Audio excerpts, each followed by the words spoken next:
8. listopadu 1942.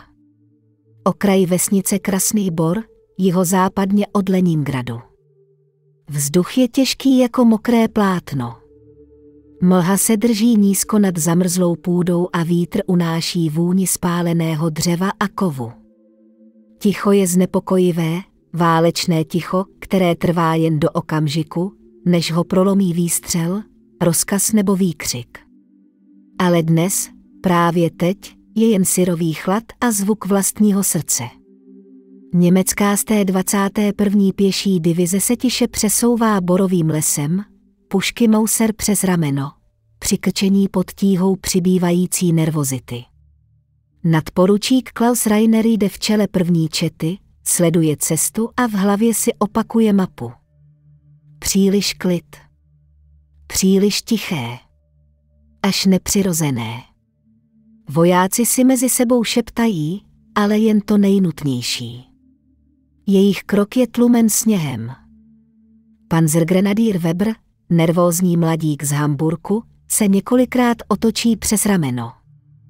Pane nadporučíku, zašeptá, říkali kluci z 2. praporu, že se tu pohybuje sovětský odstřelovač. Prý jim vzal 3 muže během jediné hodiny. Rainer to slyšel taky. Legenda. Místní mu říkají prokletý střelec z borového lesa. Jméno? Nikdo neví. Němci si vytvořili vlastní Der Geist, duch. Nadporučík se však nenechá rozptýlit povídačkami. Odstřelovač je jen muž s puškou. A my jsme 40 ozbrojených mužů, zavrčí tiše. Ale přesto má pravdu Weber, něco není v pořádku. Když jednotka vstoupí na malé mítiny, ticho náhle praskne. Jeden jediný výstřel. Suchý, přesný, okamžitý. Voják Miller se zhroutí k zemi, bez jediného zvuku. Kulka ho zasáhla přímo mezi oči. Zbytek čety se okamžitě rozprchne, klesne do sněhu, hledá kryt, sleduje linie stromů. Kryjte se. Do lesa, do krytu. Křičí Rainer, ale další výstřel ho přeruší. Druhý muž padá. Rychlé, klidné, vražedně přesné. Sovětský snajper je neviditelný. Pak přichází 3. výstřel, tentokrát těsně nad hlavou Rainera. Kulka se zabodne do stromu a rozpáře kůru. Nadporučík cítí, jak mu srdce buší v krku. Ten člověk mě vidí, uvědomí si. Sleduje mě. Weber se připlazí blíž. Ruce se mu třesou. Pane, tohle není normální. On střílí jako by věděl, kde budeme předtím, než tam jsme. Rainer se nadechne, snaží se uklidnit. Snaží se nás zastrašit. Nic víc, ale jeho hlas není tak pevný, jak by měl být. Sovětský snajper mezitím leží někde v tom nekonečném labirintu stromů, možná na větvi, možná v záhrabu, možná pod maskovací sítí zakrytou vrstvou sněhu. Jeho prsty jsou zvyklé na chlad, jeho oči jsou neúprosné, jeho puška Mosin Nagant je prodloužením jeho vůle. A zatímco Němci hledají kryt, on zůstává naprosto nehybný, jako by se stal součástí lesa. Další tichý výstřel. Tentokrát zasáhne poddůstojníka, který se pokouší přesunout za spadlý strom. Zasáhne ho do hrudi. Muž zalapá po dechu a zvrátí hlavu, krev barví sníh. Vojáci začínají panikařit. Jeden z nich dokonce křičí, to není člověk. Je to duch. Duch Rudé armády. Ačkoliv Rainer chce křik zastavit, uvědomí si, že stejný strach se mu plíží pod kůži. Tohle není běžný snajper.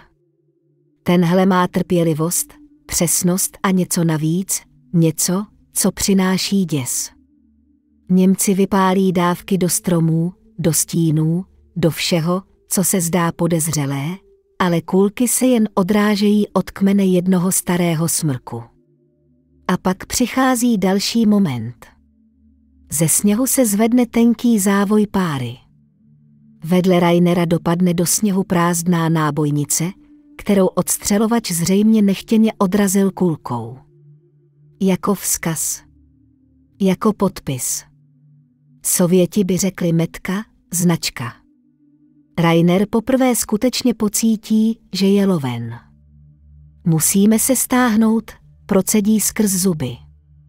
Systematicky, pomalu. Udržet formaci. Neotáčet se zády. Ale muži sotva poslouchají. Vidí, jak se jejich spolubojovníci hroutí k zemi jeden po druhém. Vidí krev na sněhu. Vidí stíny mezi stromy. A začínají věřit tomu, co si mezi sebou šeptají celé týdny. Že někde v těch lesech operuje sovětský odstřelovač, který je nezastavitelný. A který se možná už dávno přestal chovat jako člověk. Webr, vrátí se Rainer k vojákovi, připravíme kouř. A budeme se přesouvat na sever. Pokud je tam. Další výstřel. Webr padá. Tím nejčistším, nejtišším způsobem. Rainer pochopí, že ten snajper ví nejen kam budou sahat nohama, ale i kam se dívají. Kam se chtějí pohnout. Kam míří jejich myšlenky. A mrazivá pravda mu stuhne v kostech. Možná je to opravdu duch, mlha houstne jako závoj, který někdo stáhnul dolů mezi kmeny. Rainer klečí ve sněhu, ruce se mu třesou. Ne ze zimy, z pocitu, že někde mezi těmi nekonečnými stromy je jeden jediný muž, který právě v tuto vteřinu míří přímo na něj. Všichni k zemi. Zařve, ale jeho hlas zní v té mlze dutě, jako by ho les pohlcoval. Němci se zbíhají do nepravidelné linie, tlačí se za pařezy a kmeny, hledají jakoukoliv pevnou překážku. Mnozí se ani neodvažují zvednout hlavu. Tiché vzliky, tlumené nadávky, rychlé modlitby. Tohle není přepad, je to poprava. Rainer signálově mávne a dva muži vytahují granátové dýmovnice. Odjistí je a odhazují doprostřed mýtiny. Bílý kouř se začne široce plazit po zemi, stoupat, nabalovat se na stromy. Konečně kryt. Konečně možnost pohnout se. Na sever. Teď. Přikáže Rainer a vojáci se začnou pomalu sunout vpřed, nízko, téměř plazivě. Každý metr je vítězství. Každá vteřina bez dalšího výstřelu je dar. Ale pak práseké. Tlumený, pečlivě dávkovaný zvuk mosinu. Kulka prolétne skrz kouř. Neviditelná. Neodvratitelná. Zasáhne vojína Hartiga, probije mu krk a zmizí v kmeni stromu. Hartig se chytí za hrdlo, zakucká se krví a propadne se do sněhu. Jak nás může vidět? Vydechne jeden z vojáků a přitiskne se ke stromu jako dítě k matce. Rainerovi se v hlavě roztočí jediná otázka. Ten člověk střílí skrz kouř. On nestřílí na těla. Střílí na zvuky. To by vysvětlovalo, proč se netrefil v jediné vteřině ticha. Je to mistr. Je to vycvičený snajper Rudé armády. Ale proč je tak neuvěřitelně přesný? Pak si Rainer vybaví další hlášení, které původně považoval za blud. Sovětský odstřelovač prý přežil 3 obklíčení. Jednou ho dokonce zastřelili, alespoň si to Němci mysleli. A přesto o měsíc později řádil opět v lesích. Vždy ve stejném sektoru. Vždy tiše. Vždy smrtelně. Vojáci tomu začali říkat Gast der Roten Toten, duch rudých mrtvých. Další výstřel. Tentokrát projede kulka Rainerovi těsně kolem levého ucha a zaryje se do země. Nadporučík padne na bok, jednotka uslyší kroky, lehké, rychlé, klouzavé. Jako kdyby se někdo pohyboval po větvích, skákal mezi stromy a přitom nikdy neudělal tolik hluku, aby ho bylo možné zaměřit. To je on. Zařve jeden z grenadírů. On se hýbe po stromech. Rainer mu to chce vyvrátit. Chce říct, že je to nesmysl. Nikdo se nedokáže tak rychle přesunout s puškou, vybavením a zimní výstrojí a přesto střílet s takovou přesností. Ale pak uslyší další výstřel, z jiného směru, úplně jiného úhlu. Tentokrát zleva. A hned na to další, zprava. 2 různé směry. V téměř totožné vteřině. Vojáci zůstávají stát jako skamenělí. Dokonce i ti nejotrlejší z nich přestávají věřit racionálnímu vysvětlení. Pane, zaskuhrá jeden z veteránů, možná nejsme proti jednomu. Možná je jich víc. Ne. Rainer cítí v kostech opak.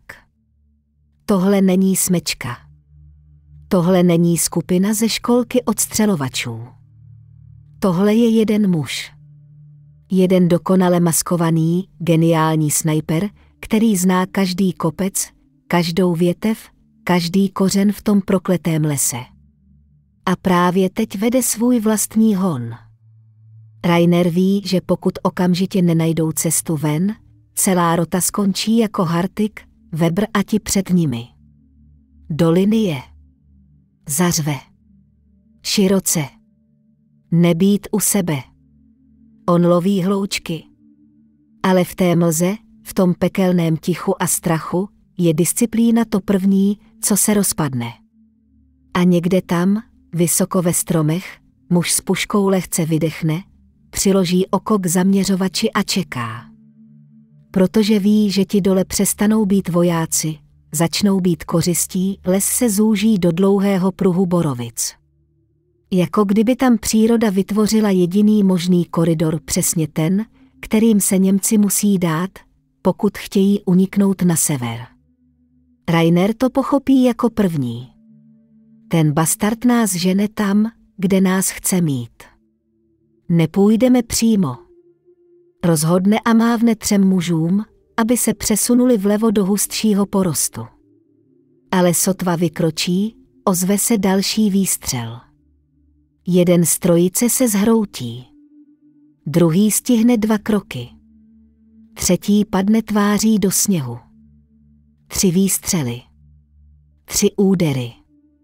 V jediné sekundě. To není možné. Nikdo na světě není tak rychlý. Ani Zajcev. Ani Kožedub. Ani žádný z těch legendárních střelců, o nichž si vojáci v zákopech vyprávějí příběhy. Ale stalo se to. Rainer se přilepí k zemi jako had. Jeho prsty se zaboří do sněhu. Hrudník mu pulzuje tak silně, že cítí každý úder až v hrdle. Hanba a strach mu lezou do hlavy jako teplý jed. Pak to uslyší. Nevýstřel. Nekroky. Dech. Tichý. Pečlivě kontrolovaný. Chladný jako kov. A je zatraceně blízko. Pane, vydechne desátník Fuchs, který leží po Rainerově pravici. Já ho slyším. Někde nad námi. Rainer se připlazí o půl metru dopředu a pomalu zvedne oči vzhůru, jen o pramínek. Zaostří mezi větvemi. A na okamžik, na nepatrnou část vteřiny, spatří něco, co mu vyrazí dech. 2 stíny očí. Nejasné, nezřetelné. Jen 2 tmavé tečky v bílé mase sněhu a maskování. A puška, zaklesnutá mezi větvemi, stabilizovaná improvizovaným popruhem. Snajper se nehybně drží ve větvích stromů přivázaný, zavěšený jako lovná zvěř, jen obráceně. Používá vlastní tělo jako protiváhu, nohy zaklesnuté za jednu silnou větev.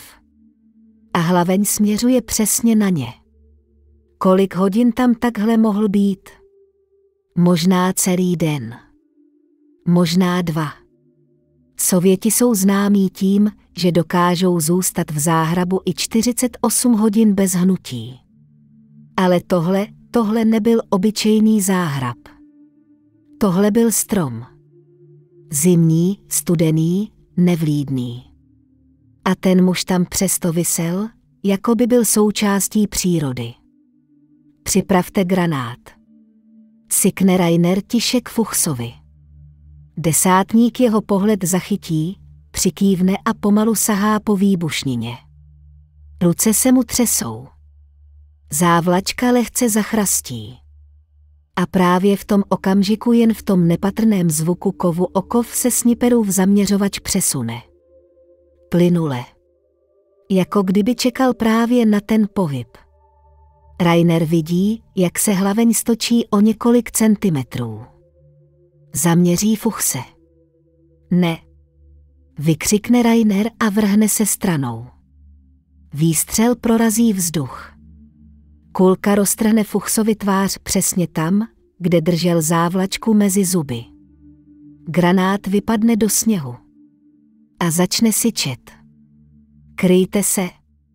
Zařve Rainer, ale zvuk výbuchu ho přehluší. Sníh, dřevo a krev vyletí do vzduchu. Tlaková vlna hodí Rainera na záda. Jeho uši zvoní. Sníh padá dolů jako mrtvé peří. Kmeny se otřásají. A nahoře tam, kde visel snajper, se větev rozlomí. Silný kus dřeva spadne do sněhu. Rainer zvedne hlavu. Oči rozšířené. Doufá, že uvidí tělo. Kus uniformy. Pušku. Cokoliv. Ale není tam nikdo. Větev je prázdná. Jen pár otisků v sněhu, které vedou vzhůru po kmeni stromu. Ne dolů. Vojáci kolem začínají křičet. On byl nad granátem. Jak se mohl dostat pryč? To není možné. Rainer by jim nejraději přikázal, aby se vzpamatovali. Aby se přestali chovat jako vystrašení kluci. Ale jeho vlastní hlas se mu zasekne v krku. Protože když vzhlédne, uvidí to i on. V jedné větvi, asi 20 metrů dál, něco sklouzává pryč. Nečlověk. Stín. Silhoueta. A pak tichý zvuk téměř jako šustění bundy o kůru. A stín zmizí mezi korunami. Pane, vydechne jeden z posledních přeživších. To je duch. To je skutečný duch. Rainer poprvé nevěří, že to dokáže vyvrátit. Protože muž, který je loví, není jen neuvěřitelně dobrý. On se prostě nehýbe jako člověk, vzduch v lese se změnil. Už to není obyčejná mlha a mráz, je to tíseň, kterou si vojáci mezi sebou šeptají jako zaklínadlo. Každý krok, každé nadechnutí, každé šustnutí látky zní příliš hlasitě. A každý muž ví, že někde tam, v té tiché výšce, sedí někdo, kdo slyší všechno. Rainer se zvedne pomalu, jako by se bál, že sebemenší pručí pohyb přivolá další kulku. Ze závanu kouře po výbuchu se ještě stále vznáší spálený pach. Z Fuchsova těla už nezbývá mnoho. A trosek větve je všude tolik, že to vypadá, jako by se les sám snažil zakrýt důkaz, že tam snajper vůbec byl. Muži, pokračujeme na severovýchod, řekne. Hlas má drsný, ale nepřirozeně tichý. Pane, jestli nás tam žene, namítne grenadír Wolf, jehož oči jsou rozšířené strachem. Rainer ho přeruší, tak budeme dělat přesný opak toho, co očekává. Ale ještě než stačí cokoliv dodat, ozve se nový zvuk. Nevýstřel. Nekrok. Bubnování. Dálka, která se k ním nese jako ozvěna starého dřeva. Voják, který byl nejrychlejší, padne první kulka do srdce. A hned poté 2 další. Jeden ze zadu, druhý do boku. Rainer ucítí nával adrenalinu, ten odstřelovač se nestěhuje z místa. To všechno stihnul z jediné pozice. Jediné přesné, promyšlené, zvýhodněné pozice. To znamená, že jeho pohyb mezi větvemi byl klam. Záměr. Zvukový trik. A pak ho to napadne. Ten člověk vábí. Jako medvěd, který dělá rámus, aby zahnal kořist přesně tam, kam chce. Muži už nedokážou udržet řád. Křičí, padají na zem, drží se za hlavy, utíkají do všech směrů. Ale reaguje jen jedním způsobem, ozvěnou kulky, která si pokaždé najde cíl. Rainer zahlédne něco mezi stromy. Nevysokou postavu, nesiluetu s puškou. Jen velmi krátký pohyb, jako kdyby někdo mávnul kusem bílého plátna. Ale když tam zamíří dalekohled pušky, uvidí to. Zřetelně. Maskovací souprava, několik vrstev bílé látky. A pod ní, ukryté tak dokonale, že až teď pochopí celou pravdu, přízračné kresby. Sovětské jednotky v některých sektorech malovaly na své maskovací obleky obrysy rozmazaných těl, rukou a tváří. Aby splynuli se sněhem. Aby byli nečitelní. Ale tahle byla jiná. Na zádech toho obleku byla obrysová malba tmavá, dlouhá, připomínající stín člověka padlého do sněhu.